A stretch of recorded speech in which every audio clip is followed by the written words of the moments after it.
यार तुझे पता है मेरे दोस्त ने जो ना एक क्लॉथिंग का बिजनेस स्टार्ट करा और उसका बिजनेस ना बहुत अच्छा ग्रो करा। अब उसके देखे दिखा मैंने भी जो ना क्लॉथिंग का बिजनेस स्टार्ट कर लिया, लेकिन वो पूरा लॉस में चला गया।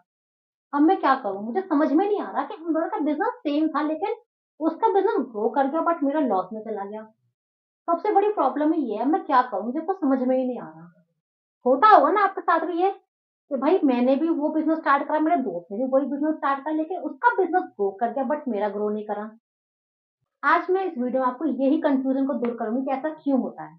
Hello everyone, this is Preeti Baghel, your business coach. Business को स्टार्ट करना हो ना, तो कभी भी किसी के देखे दिखा बिजनेस स्टार्ट मत करो जब तक आपका उस बिजनेस में कोई इंटरेस्ट ना हो, मतलब कोई पैशन ना हो। जब तक आपको उस बिजनेस की कोई समझ ना हो, बिकॉज अगर आप ऐसे करोगे तो आपका बिजनेस लॉस में ही जाएगा। बिजनेस को स्टार्ट करने के लिए आपको निश आइडेंटिफाई करनी होती है। आप सोचोगे आप भाई निश क्या होती है? निश क्या होती है? पैशन, आपका इंटरेस्ट किस एरिया में है। बिकॉज बिजनेस तो हर चीज का होता है, लेकिन आपको ये आइडेंटिफाई करना है कि आपका पैशन किस चीज में है, आपका इंटरेस्ट किस चीज में है। अब एग्जाम्पल से समझते हैं कि आपके दोस्त ने क्लॉथिंग का बिजनेस स्टार्ट करा और वो बिल्कुल कहते हैं ना बूम कर गया, अच्छे खासा चल गया, और आपने भी सेम वही बिजनेस स्टार्ट करा उसके देखे दिखा, लेकिन वो लॉस में चला गया। पैसा क्यों? वहां पे क्या था, आपके फ्रेंड का उस बिजनेस में इंटरेस्ट था, इसीलिए उसने जो भी मतलब रिस्क आते ना, चाहे जो भी हडल कह लो, वो सारे उसने ओवरकम करे बिकॉज उसका इंटरेस्ट था। अब बिजनेस स्टार्ट करा है तो ऑब्वियसली लॉस आएंगे, लेकिन आपको उस लॉस को, उन प्रॉब्लम्स को कैसे टैकल करना है, वो आपकी थिंकिंग पे डिपेंड करता है। अगर आपका उस बिजनेस में इंटरेस्ट है, उस बिजनेस में थोड़ी नॉलेज है, तो ऑब्वियसली आप सारी प्रॉब्लम्स को ओवरकम कर जाओगे और ऑब्वियसली आप क्या करोगे, आपका बिजनेस बूम कर जाएगा। लेकिन अब आपने क्या करा, आपको उस बिजनेस में कोई नॉलेज ही नहीं थी, ऑब्वियसली वो सारे जो प्रॉब्लम आपके फ्रेंड के सामने आए वो आपके सामने भी आए, और वो क्या हो गया, आप उनको टैकल नहीं कर पाए, इसके कारण आपका बिजनेस लॉस में चला गया। तो यही एक फर्क होता है। बिजनेस को कभी भी किसी के देखे दिखा स्टार्ट मत करो जब तक आपका उस चीज में इंटरेस्ट ना हो। अब इंटरेस्ट कैसे जाने कि भाई मेरा इस चीज में इंटरेस्ट है, उसके लिए आपको निश फिगर आउट करनी पड़ती है। निश कैसे फिगर आउट करें? निश फिगर आउट करने के लिए आपको ये देखना होगा कि आपका पैशन किस चीज में, आपका इंटरेस्ट किस चीज में है। अब उसके लिए आप ये देखो कि आपको क्या चीज करने में सबसे ज्यादा इंटरेस्ट आता है, ठीक है।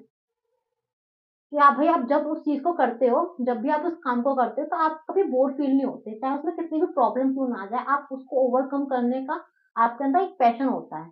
तो वो होती है आपकी निश। लेट्स टॉक अबाउट कि आप कैसे अपनी निश में और अच्छा कर सकते हो। आपकी निश कोई भी हो, अब आप उसमें और अच्छी तरीके से कैसे ग्रो कर सकते हो, हम उस चीज के बारे में बात करते हैं। तो now understand this concept bye an example. आप कभी हॉस्पिटल जाते हो तो आपने कभी नोटिस करा है कि वहां पे हर चीज के डॉक्टर अलग अलग होते हैं, कि हाँ ये आई के डॉक्टर हैं, ये ईयर के डॉक्टर हैं, ये हार्ट के डॉक्टर हैं, ये जनरल फिजिशियन है। तो ये सब क्या होते हैं, अलग अलग एक स्पेशलिस्ट हैं। अगर आपको कोई फीवर है तो आप क्या करोगे, ऑब्वियसली एक नॉर्मल डॉक्टर के पास जाओगे, ठीक है। लेकिन अगर आपको कोई ईयर से रिलेटेड प्रॉब्लम है या फिर आई से रिलेटेड प्रॉब्लम है, तो ऑब्वियसली आप क्या जाओगे, आई स्पेशलिस्ट के पास जाओगे। तो वहां पे ऑटोमेटिकली उस डॉक्टर की फीस भी हाई होती है, प्लस वहां पे आपको सर्विस भी अच्छी मिलती है। तो यही अंतर होता है एक जर्नल निश में और एक स्पेसिफिक निश में, मतलब एक पर्टिकुलर निश। इसी तरीके से आपको भी आपके बिजनेस में एक पर्टिकुलर निश लेके चलने, एक स्पेसिफिक निश लेके चलनी है कि हाँ भाई मैं यही काम करता हूँ। फॉर एग्जाम्पल हम समझते हैं डिजिटल मार्केटिंग, ठीक है।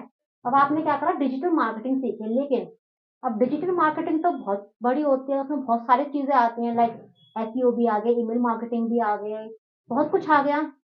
अब आपको क्या करना है, आपको उसमें एक चीज लेके चलनी है। अब आपको क्या करना, उसमें सिर्फ एक चीज लेके चलनी है कि हाँ भाई I do only email marketing, कि बस मैं ईमेल मार्केटिंग करती हूँ और कोई डिजिटल मार्केटिंग में सर्विस प्रोवाइड नहीं करती। तो ऑटोमेटिकली वहां पे क्या होगा, आपकी फीस भी हाई होगी उस टाइम पे, बिकॉज क्लाइंट क्या होंगे, वो आपसे सिर्फ ईमेल मार्केटिंग करवाने के लिए आएंगे, बिकॉज उन्हें पता है कि भाई आप एक चीज में स्पेसिफिक एक्सपर्ट हो, आपकी एक्सपर्टाइज एरिया है उस चीज में। जब आप एक स्पेसिफिक निश सिलेक्ट करते हो तो वहां पे ऑटोमेटिकली आपकी ऑडियंस को ये ट्रस्ट हो जाता है कि आप उस एरिया के एक्सपर्ट हो। तो वहां पे ऑटोमेटिकली एक अथॉरिटी बिल्ड हो जाती है, एंड बिकॉज ऑफ दिस आपकी फीस भी हाई होती है और आपकी अच्छी खासी अर्निंग भी होती है। Now let's talk about the upcoming niche ideas. First one is the make money online. आप इस निश को भी सिलेक्ट कर सकते हो जहाँ पे आप ऑडियंस को गाइड करते हो कि वो कैसे ऑनलाइन पैसे कमाएं। Second one is the finance, and third one is the travelling, and fourth one is the fitness. ये कुछ निश है अपकमिंग जिसमें आप आपका इंटरेस्ट फिगर आउट कर सकते हो। और ऐसे ही और वीडियोस देखने के लिए इस चैनल को सब्सक्राइब करो और वीडियो को लाइक करो। ठीक है।